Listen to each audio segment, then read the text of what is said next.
Welcome back to DH code. मैं हूं धन्या सोनी, आपका स्वागत है डीएच कोड पे। Welcome back. तो हमने लास्ट वीडियो लेक्चर में हमने क्या सीखा था? लास्ट वीडियो लेक्चर में हमने जस्ट देखा था कि कीवर्ड्स क्या होते हैं, वेरिएबल्स क्या होते हैं, असाइनमेंट ऑपरेटर देख लिया हमने, ऐसी चीज़ें देख ली, ठीक है। प्रिंट का यूज़ देख लिया, ऐसी चीज़ें देख ली। तो बस उसे आज हम कंटिन्यू करेंगे। आज हम एक ह्यूमन इंटरफेस से देखेंगे। मतलब जैसे कि मुझे अगर आपसे कम्युनिकेट करना है, जैसे कि मैंने बहुत कॉम्प्लेक्स कोड लिख दिया बट आपको समझ में ही नहीं आ रहा, ठीक है। वो तो मुझे बोलना है कि this is not such complex और फिर मैंने एक्सप्लेनेशन लिखा, ऐसे लिखो ऐसे लिखो ऐसे लिखो ऐसे लिखो। बट उसने क्या दे दिया मुझे? उसने दे दिया कि भाई ये तो एरर है। क्यों? क्योंकि मुझे तो ये सब पता ही नहीं है, दिस क्या है, इज नॉट है, क्या है ये सब। तो मैंने बोला कि भाई आप ऐसे लिख दो, ऐसे जो हैशटैग आ जाता है, जिसके पहले हैशटैग, फैशन वाला हैशटैग, उसे हम कमेंट्स कहते हैं। यस, कमेंट्स कहते हैं उसे हम। तो जिसके पहले एक हैशटैग आ जाए उसे हम कमेंट्स कहते हैं। और कंप्यूटर्स क्या करता है? इस कमेंट्स को इग्नोर करते हैं। जस्ट इग्नोर, देखते ही नहीं है, पढ़ते ही नहीं है, सोचते ही नहीं है, इग्नोर डायरेक्टली, ठीक है। तो इसे कंप्यूटर पढ़ेगा नहीं पढ़ेगा ऑब्वियसली, और आउटपुट कुछ नहीं आएगा। पर अगर मैं यहाँ पे 100 लाइन लिख दूँ कि भाई धन्या, फिर सोनी, फिर हेलो, फिर हाउ, फिर वाई, बहुत सारी चीज़ें लिख दूँ। अब यार क्या करेगा यहाँ पे? अब ये बोलेगा भाई ये तो 5 है। पर पाइथन में हमारे पास एक फीचर है, कंट्रोल दबाओ प्लस /, उससे क्या होगा? हमारा कमेंट हो जाएगा। तो कंट्रोल प्लस / किया तो कमेंट हो जाएगा। बट अगर हम पाइथन में नहीं है तो कैसे करें कमेंट? हर एक लाइन को तो कमेंट करते नहीं बैठेंगे, साल लग जाएंगे हमें। 100 लाइन 200 लाइन हो गई तो उन सब के लिए हमें एक मल्टी लाइन कमेंट दिया जाता है, जिसे हम कहते हैं ट्रिपल सिंगल कोलन। देखो single inverted comma, triple single inverted comma, single inverted comma, single inverted comma, single inverted comma, and भी किससे होगा? Triple single inverted comma. तो इन दोनों के बीच जो भी होगा वो क्या होगा? एक कमेंट होगा, ठीक है। तो यहाँ पे इतनी सारी लाइंस कमेंट हो गई, ठीक है। और आउटपुट क्या आएगा? नल, कोई आउटपुट नहीं आएगा, 0 आउटपुट आएगा। देखो कोई आउटपुट नहीं आया, क्यों? क्योंकि ये सब तो कमेंट है, कोई है ही नहीं कोड का पार्ट। तो इसे हम कहते हैं कमेंट्स। अगर आपको कोई पार्ट टफ लग रहा है, जैसे कि ये कोड समझ में नहीं आ रहा, नहीं एक्सप्लेन हो रहा, तो मैं उसे कमेंट्स से एक्सप्लेन कर सकता हूँ, ठीक है। फिर अगर मैं कमेंट्स में से 1000 ब्लैंक लाइन्स छोड़ दूँ तो कोई फर्क नहीं पड़ेगा, क्योंकि पाइथन को कभी कोई चीज़ से फर्क नहीं पड़ता। और कमेंट्स के अंदर तो कुछ भी हो, आई डोंट केयर, कुछ भी रख दो कमेंट। यहाँ पे भी एक कमेंट रख दो ऐसे, मुझे कोई फर्क नहीं पड़ता। बट हाँ, कोड के बाहर भी जितनी भी ब्लैंक लाइन्स हो उसे कोई फर्क नहीं पड़ेगा। मतलब ब्लैंक लाइन्स का पाइथन में कोई अस्तित्व ही नहीं है। लिखो जितनी ब्लैंक लाइन्स करनी है, मुझे कोई फर्क नहीं पड़ेगा। यह है पाइथन का सिंपल सा मोटो। बट अगर मैंने आपको बोला कि भाई मैं आपको एक डेयर देता हूँ कि आप प्रिंट कीजिए हाय, बाय और वाई, क्या कीजिए? हाय बाय वाई, ठीक है। तीनों को प्रिंट करना है but without using the comma. Control Z, without using the comma. तो देखो यहाँ पे तो हमने कॉमा यूज कर लिया, और वो भी एक की लाइन पे। It's a very tough task. देखो हमने यहाँ पे तो कॉमा यूज कर लिया, इसलिए आ गया एक ही लाइन पे, मतलब कोड की एक लाइन पे। आउटपुट की 3-4 लाइन चलेगी। तो आप देखो इसे कैसे करें। प्रिंट हाय, प्रिंट बाय, क्या हो रहा है ये? और क्या था? वाई था ना, इसको print hi bye Y, print Y. तो अब जब हमने प्रिंट हाय बाय वाई किया तो उसमें क्या आया? ये तो आउटपुट तो हो गया, बड़े 3 अलग अलग लाइन्स है। अगर मैं इनको जोड़ने का भी ट्राई करूँ ऐसे, तो I would get a fortunate error मिल जाएगा मुझे। अगर स्पेस भी डाल दूँ फिर भी जितनी स्पेस डालो एरर मिलेगा ही मिलेगा, क्योंकि ये सिंटैक्स ही नहीं है। तो इसमें हमें मिलता है ये दिस ही जो है ना, हम इससे क्या कर सकते हैं? इससे हम 3-4 लाइन्स, 5 लाइन्स, 6 लाइन्स, 1000 लाइन्स को एक लाइन में कन्वर्ट कर सकते हैं। और yes, your output will be that same, hi bye bye. तो यस, एक लाइन में हमने 3 लाइन जितना कंटेंट बता दिया। तो अगर आपको ऐसा प्रोजेक्ट है कि create this project in 50 lines, तो जो 50 लाइन्स में है उसे मैं 10 लाइन्स में भी कर सकता हूँ. That's a trick, that's a formal trick, but वो ज़्यादा इफेक्टिव नहीं रहती. अंडरस्टैंड? वो ज़्यादा मतलब ब्यूटीफुल नहीं दिखता कोड में, इतना कुछ खास नहीं रहता वो.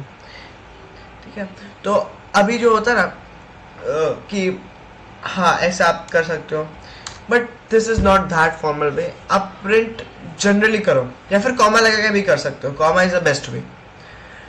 अभी जो कॉन्सेप्ट आ रहा है वो एक्चुअली थोड़ा वो है, कंफ्यूजिंग है, तो आपको थोड़ा मतलब दिमाग खुला रख के थोड़ा करना पड़ेगा, तभी आपको थोड़ा समझ में आएगा. इसको कहते हैं टाइप कास्टिंग. यस, शायद आपने सुना हो कहीं पे type casting, type casting, type casting. अगर मैं कहूँ कि प्रिंट का मतलब तो पता ही आपको, 5+5, तो आंसर क्या आना चाहिए? 10 आना चाहिए. Obviously same output. बट अगर मैं यहाँ पे एक स्ट्रिंग है, स्ट्रिंग और एक इंटीजर, तो कभी ऐड नहीं हो सकता है. एक स्ट्रिंग है, जैसे मैं बोलूँ हाई +5, क्या होता है? बोलो. नहीं होता. पर इसे भी अगर मैं स्ट्रिंग बना लूँ ऐसे, तो आई कैन डू इट. 55. देखो अब हुआ क्या, यहाँ पर अगर मैं 5 की जगह हेलो लिख दूँ, स्पेस यहाँ पे वर्ल्ड लिख दूँ, तो ये क्या है? Print hello double inverted commas plus world double inverted commas. तो ये जो हेलो और वर्ल्ड है, ये दोनों क्या है? स्ट्रिंग है. जब ये दोनों स्ट्रिंग है, सेम डेटा टाइप्स है, आप जस्ट सेम डेटा टाइप्स को ही ऐड कर सकते हो, डिफरेंट डेटा टाइप्स को ऐड नहीं कर सकते. हाँ, वो इंटीजर और फ्लोट को ऐड कर सकते हो. देखो हेलो वर्ल्ड आ गया. कैसे आया? इसको हम कॉन्कैटिनेशन ऑपरेटर कहते हैं. जब दो स्ट्रिंग एडिशन से ऐड होती है, उसे हम कॉन्कैटिनेशन कहते हैं. ठीक है, जैसे hello plus world, hello world, तो बीच में जो है वो कॉन्कैटिनेशन ऑपरेटर है. बट अगर यहाँ पे 5 है, 5 प्लस हेलो, 5 देखो क्या है? स्ट्रिंग है, तो हो जाएगा कॉन्कैटिनेशन ऑपरेटर से 5 वर्ल्ड, 5 दुनिया, 5 दुनिया बना दी हमने. ठीक है, तो वैसे ही हम कर सकते हैं. बट जब आता है कि भाई हम लोग को स्ट्रिंग वाला 5 ऐड करना है, नहीं रुको अभी थोड़ा ट्विस्ट देता हूँ. ए की वैल्यू है स्ट्रिंग वाला 5, नहीं 5, हाँ, और बी की वैल्यू है इंटीजर वाला 5. अब मैंने देखा कि जब एक स्ट्रिंग हो और एक इंटीजर, दोनों ऐड नहीं हो सकते. ठीक है, दोनों को या तो इंटीजर होना पड़ेगा, दोनों को या तो स्ट्रिंग होना पड़ेगा, तभी ऐड हो सकता है. तो अगर मैं यहाँ पे बोलूँ a प्लस बी कि आप स्ट्रिंग वाला 5 और इंटीजर वाला 5 ऐड करो, तो मुझे एरर देगा कि दोनों अलग अलग डेटा टाइप्स हैं. तो मैं क्या कर सकता हूँ? ए को है मैं इंटीजर बना सकता हूँ. कैसे? int लिख के. मैंने बताया था कि int इज फॉर इंटीजर, तो int लिख के मैं a को इंटीजर बना सकता हूँ. इसको बोलते हैं टाइप कास्टिंग. ये a की वैल्यू जो है 5, ठीक है, वो है स्ट्रिंग में. मैंने इंटीजर आगे लिख दिया, तो किस में हो गई? वो इंटीजर में हो गई. तो आंसर क्या आएगा? 10, क्योंकि ये इंटीजर का 5 है, ये भी इंटीजर का 5 है, दोनों इंटीजर है, तो ऐसा. बट अगर मैंने ऐसा लिखा तो क्या होगा? देखो इंटीजर यहाँ पे इन पूरे पे स्प्रेड हो रहा है, सब पे इंटीजर है, तो this will give me error. Yes, क्यों? क्योंकि देखो ये पहले बोल रहा है कि पहले आप ए और बी को ऐड कर दीजिए और जो आउटपुट होगा उसे मैं इंटीजर बना दूंगा. नहीं, ऐसा नहीं चलता. पहले ए को इंटीजर बनाओ, फिर बी को ए के साथ ऐड करो और फिर आउटपुट लो. तो फिर ए को इंटीजर बनाना ही पड़ेगा सबसे पहले, क्योंकि ये तो स्ट्रिंग है ना, स्ट्रिंग और इंटीजर ऐड कैसे होंगे? वही बात है. अगर ए को मैंने ऐसे ही रखा, यस परफेक्ट, और बी को मैंने स्ट्रिंग बना दिया str, तो वे भी चलेगा, क्योंकि देखो ए भी एक स्ट्रिंग है, बी भी एक स्ट्रिंग है. 55 कॉन्कैटिनेशन ऑपरेटर यूज हो गया. 5 प्लस 5 55 ऐसा हो गया. तो दो स्ट्रिंग ऐड होती है तो जस्ट ऐड हो जाती है वो. ठीक है, तो गॉट दैट पॉइंट. इसे बोलते हैं हम टाइप कास्टिंग, मतलब दो स्ट्रिंग्स को ऐड करना. हमने देख लिया कि इंटीजर कैसे यूज होता है और क्या कह सकते हैं, इंटीजर कैसे यूज होता है और हमारा हाँ स्ट्रिंग कैसे यूज होता है. अब वही बात अगर मैं यहाँ पे करूँ बुलियन के साथ. यस बुलियन, यहाँ पे मैं लिख दूँ ट्रू, और यहाँ पे मैं लिख दूं कि भाई बुलियन में चेंज करो आप किसे, ए को आप बुलियन बना दो और उसकी टाइप बताओ। समझो इस कोड को, ये बिल्कुल कॉम्प्लेक्स नहीं है। देखो मैंने क्या किया, पहले ए को ट्रू मान लिया पर स्ट्रिंग वाला ट्रू, ठीक है। अब पूछा मैंने प्रिंट करो, क्या प्रिंट करो, पहले तो ए जो है ना, ए जो है ट्रू स्ट्रिंग वाला, उसे बुलियन बना दो, तो वो बुलियन वाला ट्रू बन जाएगा। उसकी टाइप क्या है, बुलियन, आउटपुट बुलियन आया, सही है, यस बुलियन आउटपुट आया, यस दैट्स द थिंग। मतलब यहाँ पे पहले मैंने बुलियन में कन्वर्ट किया और फिर पूछा भाई टाइप क्या है उसकी, जो टाइप वो प्रिंट कर दो, इजी एज दैट लुक्स, ठीक है। तो वही है। अब अगर मैंने यहाँ पे बोला कि भाई इसे आप इंटीजर में कन्वर्ट कर दो, तो ऑफ कोर्स मुझे एरर मिलेगा कि भाई मैं ट्रू को कैसे इंटीजर में कन्वर्ट कर दूं, एरर। मैं ट्रू को कैसे इंटीजर में कन्वर्ट करूं, ट्रू को इंटीजर में कन्वर्ट करना मुझे आता ही नहीं है।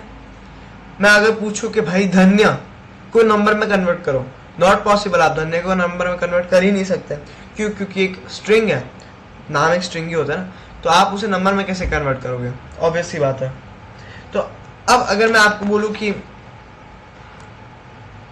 ए की वैल्यू है एक फ्लोटिंग पॉइंट 4.0 और बी की वैल्यू है 5, इन दोनों को ऐड कर दीजिए,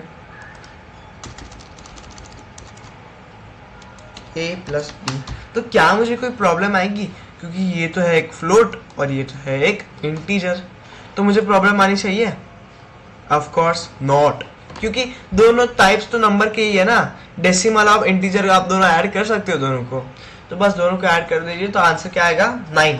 पर अगर मैं यहाँ पे कर दूं कि भाई जो भी आंसर आएगा उसे इंटीजर बना दो, जो भी आंसर आएगा उसे इंटीजर बना दो, तो आंसर क्या आएगा 9, ओनली 9, 9.0 नहीं आएगा, 9 आएगा। क्यों? क्योंकि float plus integer is float, ये याद रखना हमेशा, float plus integer is float. जैसे मैं आपको पूछूं 5.2 plus 2 is 7.2, 7.2 is a float, but 5 नहीं रुको, 5 plus 5.0 is 10.0 which is a integer, sorry float, 10.0 is a float. बस इस फ्लोट को मैं इंटीजर में कन्वर्ट कर सकता हूँ। पर अगर यहाँ मैं देखूँ, अगर मैं इसको 4.2 बना दिया, इट्स अ ट्रिकी केस, क्योंकि 4.2 प्लस 5 क्या होगा 5.2, और 5.2 को इंटीजर में कैसे कन्वर्ट करोगे आप, वही बात है। देखो 9 इज आंसर, उसने अप्रोक्सीमेट ले लिया, 5 क्या 4.5, फिर भी 9 ही आएगा आंसर, 4.9 तक कर दिया ना, फिर भी आंसर क्या आएगा 9 आएगा। क्यों? क्योंकि आगे 4 है, मैं पीछे के नंबर को नहीं देखता, आगे 4 है बस। 4.9 equals to 4, 4.8 equals to 4, 4.7 equals to 4, 4.6 equals to 4, सब 4 के आगे कुछ भी हो पॉइंट में तो वो 4 ही होता है। अगर मैं 5 कर देता तो आंसर 10 का 10 ही आता, ठीक है। 5.9999999 इन्फिनिटी कर दूं ना, फिर भी आंसर 10 का 10 ही आएगा, कुछ चेंज नहीं होगा, क्योंकि ये थोड़ा कंप्यूटर लैंग्वेज है, आप समझ लो यार। अभी 999 करिए फिर भी आंसर 10 ही आएगा। क्यों? क्योंकि अप्रोक्सीमेट नहीं लेता, वो जो नंबर है उसके पीछे जो भी चीजें हैं उसे लेता है बस। 5 के पीछे 99999 है उसे नहीं देखेगा वो, बस 5 देखेगा वो, क्योंकि 5 प्लस 5 10 होता है। मैंने इंटीजर में कन्वर्ट किया ना, टाइप कास्टिंग इंटीजर में किया, इसलिए सबको, ठीक है। तो यही थे जस्ट बेसिक रूल्स ऑफ कैसे हम उसे कन्वर्ट कर सकते हैं। बट अगर मैं आपको पूछूं कि कोई चीज़ है उसकी लेंथ बताओ, कितनी लेंथ होगी, मतलब ऐसे भी थोड़ा कोई कोड हो सकता है, जैसे कि ए की वैल्यू है,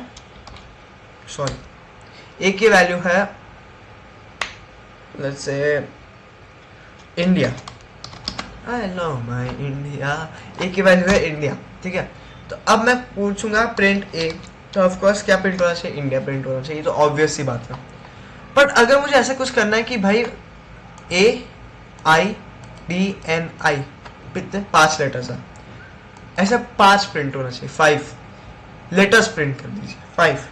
तो प्रिंट लेन ऑफ ए, लेन यानी कि क्या, लेंथ, इसकी लेंथ कितनी है 5। तो चलो आज हम एक प्रोग्राम बनाते हैं, यस हमारा फर्स्ट प्रोग्राम, जिसको देख के आप वाह ये वेरी गुड भी तो बोल सकते हैं यार, छोटा सा प्रोग्राम है बट इट्स वेरी इंटरेस्टिंग। अब मैं इसमें आपको एक नए कीवर्ड से इन्वॉल्व कराना चाहता हूँ, वो है इनपुट। इनपुट का मतलब क्या है? इनपुट का मतलब ये है कि यूजर से इंफॉर्मेशन मांगो। आप यूजर हो तो आपसे मैं इंफॉर्मेशन मांगूंगा कि भाई मुझे कुछ दो, इंफॉर्मेशन दो, तो इनपुट कर दीजिए। क्या इनपुट कीजिए? एंटर योर नेम, ऐसा पूछ लिया मैंने, तो क्या आएगा? वो पूछेगा एंटर योर नेम, मेरा नाम है धन्य सोनी, और यस 11 क्या है? मेरे नाम में कितने कैरेक्टर्स है देखते हैं जरा। एक डी है, एक एच, ए एन वाई ए, कितने हो गए? 6 प्लस एक स्पेस है ना 7, 8 9 10, एक 11, 6 धन्य के, 4 सोनी के और एक स्पेस, तो कितने हो गए? 11 हो गए। तो आप ऐसा भी कर सकते हो कि यहाँ पे, हाँ अब मैंने आपको सिखाया कि कॉमा से आप दो चीजों को सेपरेट कर सकते हो। बस यहाँ पे वही लिख दो, characters in your name are 11। Sorry, characters का सही नहीं, गलत है एक्चुअली, मैं 4 ही लिखता हूँ ना, ऐसा होगा, मैं ऐसे ही लिखता हूँ CHER फॉर कैरेक्टर्स। जो characters in your name are lane a. इसका मतलब क्या है? इस कोड को जरा ध्यान से समझो। माय नेम, मैं सिर्फ धन्य लिख रहा हूँ तो आंसर 6 आएगा। Characters in your name are 6, extra 6 हो गया शायद। Let me try one second, एक सेकंड, मैं थोड़ा CS स्टाइलिंग देख रहा हूँ। डन। अब देखो इसमें हुआ क्या। पहले तो मैंने पूछा कि भाई आपका नाम क्या है, आपका नाम क्या है, मैंने साफ लिख दिया धन्य है। अब characters in your name are, आपके नाम में कितने कैरेक्टर्स है? तो आपके नाम में 6 कैरेक्टर्स है। लेन ए क्या करेगा? उसे कैरेक्टर्स को काउंट कर देगा, कितने? 6, तो आंसर आ गया 6। तो characters in your name are, ये तो डायरेक्टली प्रिंट हो गया, तो 6 आ गया आंसर। बट अगर कोई इंसान बहुत चतुर है, एक्सीलेंट ब्रेन, और उसने ये कर दिया, कितना है? 5 बार 5 लिख दिया, तो आंसर 5 आएगा। सॉरी, ये थोड़ा कंफ्यूजिंग है आपके लिए। 1 2 3 4 5 6 5 4 ऐसा लिख दिया, तो आंसर 8 आएगा। कैसे? ये 1 2 3 4 5 6 7 8, 8 बार कोई भी सीक्वेंस ऑफ नंबर दोहरा दिया तो आंसर 8 आएगा। ठीक है?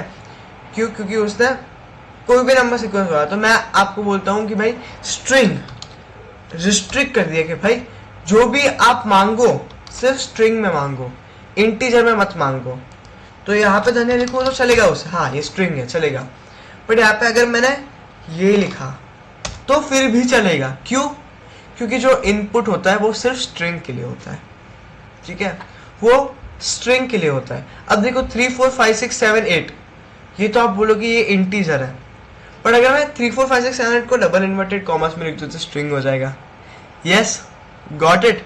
तो इसी हिसाब से this is a correct calculator of your name. आपके नाम में कितने कैरेक्टर्स हैं उसे ये काउंट कर सकता है। ठीक है? So this was a project for today.